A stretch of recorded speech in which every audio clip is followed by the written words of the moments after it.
So if you don't want to hear the backstory, you can keep scrolling until I get to the part that you want to hear.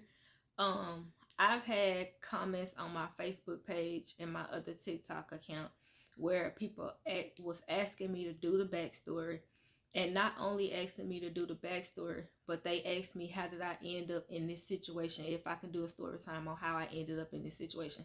That's why I ended up backing all the way up to do the backstory, because like I said in the other video, I understand that certain things don't make sense to y'all, but please don't rush me. This ain't that. Like, I swear to God, this ain't that. Um, Let me tell my story, because like I said, I'm being obedient to God. I'm not being obedient to y'all.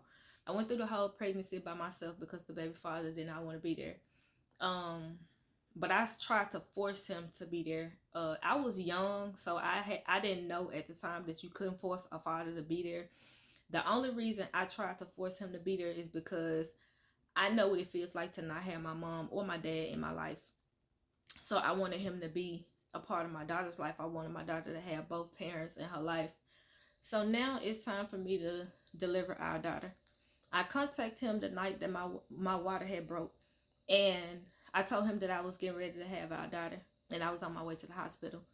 He told me that he wasn't coming to the hospital, and I asked him why. I had already knew about the friend that passed away, but he told me that he wasn't coming to the hospital because he was going to a block party that they was throwing a block party for his friend that passed away, and he said that's where he going, and he wasn't coming to the hospital with me. So he basically told me he had bought a T-shirt with the guy picture on it. He was like, I'm not finna waste $25 to come to the hospital, just deliver the baby. I ended up contacting his mom instead. Once I got to the hospital and they hooked me up to everything. I called his mom and I told his mom that I was in the delivery room, get ready to have the baby, and she said I'm on my way. When his mom got there, his mom had asked me, did I contact him, and I told her yes, I contacted him, but he said he wasn't coming up here because he said he was going to the block party and he not gonna waste $25 coming to the hospital to watch me deliver the baby.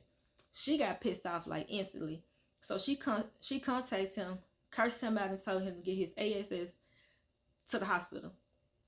He still didn't show up. After she got off the phone with him, she said, don't worry about it, I'm gonna be here with you.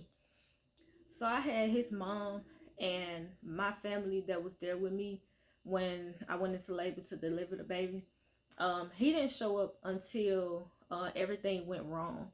Um, I was in the hospital room and I felt my baby coming out, and the nurse kept telling me, she was like, the baby is not coming out. So I ended up going to the bathroom because I thought I had to use the bathroom.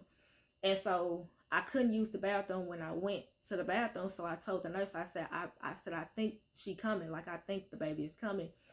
So I laid down and she kept like she would not check me.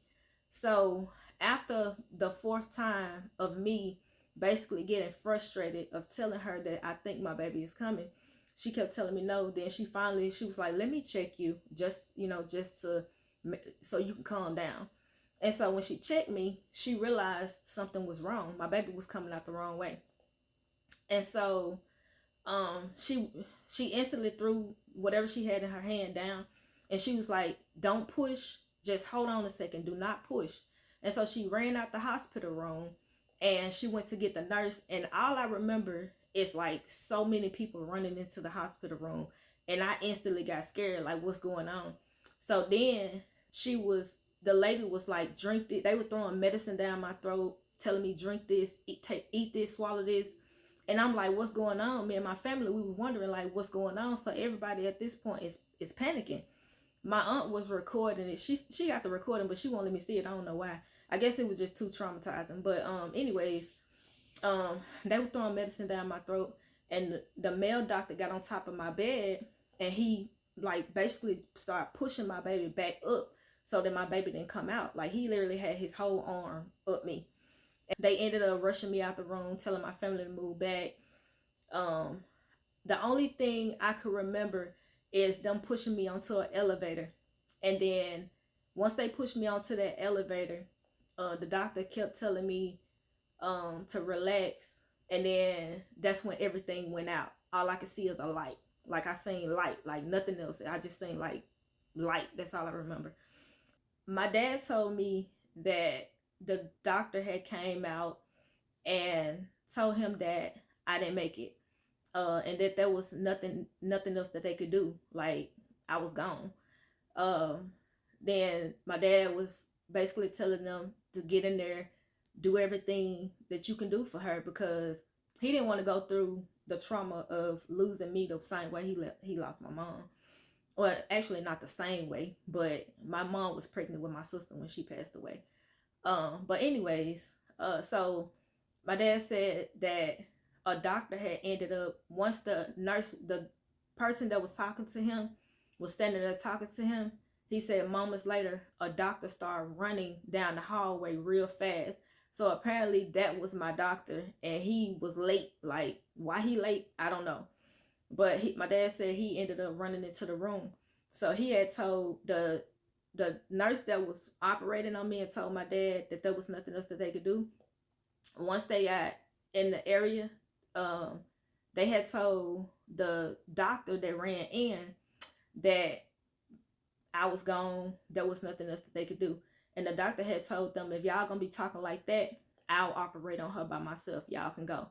And so they ended up rushing into the room to operate on me. And he ended up bringing me back. Like he brought me back to life. This is a true story. He brought me back to life. They ended up doing a C-section and delivering my daughter. Um, After they delivered my daughter, I was in a coma for a few days. I don't want to cry. Um, I had just remembered in that moment how good God is. Um, but I'm gonna fast forward. So a few days later of me being in the hospital, um, my dad and my baby daddy was arguing. um, when I woke up, because my dad didn't want him there, which I could understand. I could understand why my dad did not want him there.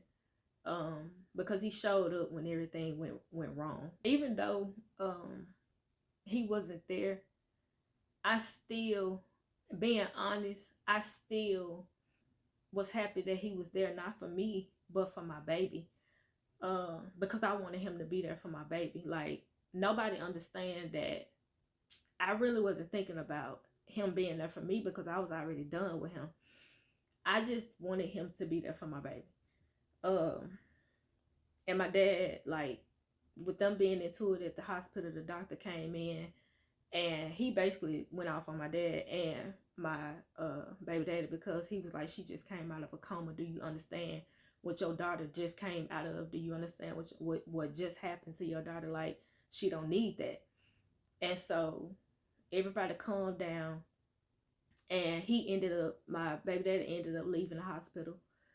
um After that, I ended up going home, and once I got home, I called my baby daddy, because I wanted him to know that even though things are not the way that it should be with me and him, um, I still wanted him to be a part of my daughter's life if he wanted to be a part of her life.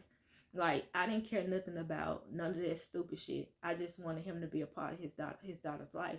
I didn't want my daddy to, I didn't want my baby to have to grow up fatherless. Um, and he basically was giving me a hard time, telling me he didn't want to be there. And so after he told me he didn't want to be there, I said, okay, cool, fine. Like I'm not gonna keep stressing myself out about it. So I went down, put him on child support, and once I put him on child support, that made things worse. The reason why I put him on child support is because you made it clear that you don't want to be there, but you still gonna do your part financially. Fast forward some months later, basically he contacted me. I didn't contact him. He contacted me and said that he wanted to be a part of our daughter's life. And even though he told me he didn't, I said, okay, cool. Like I still was trying to let him be there. When he said that he wanted to be there, I was still trying to let him be there. And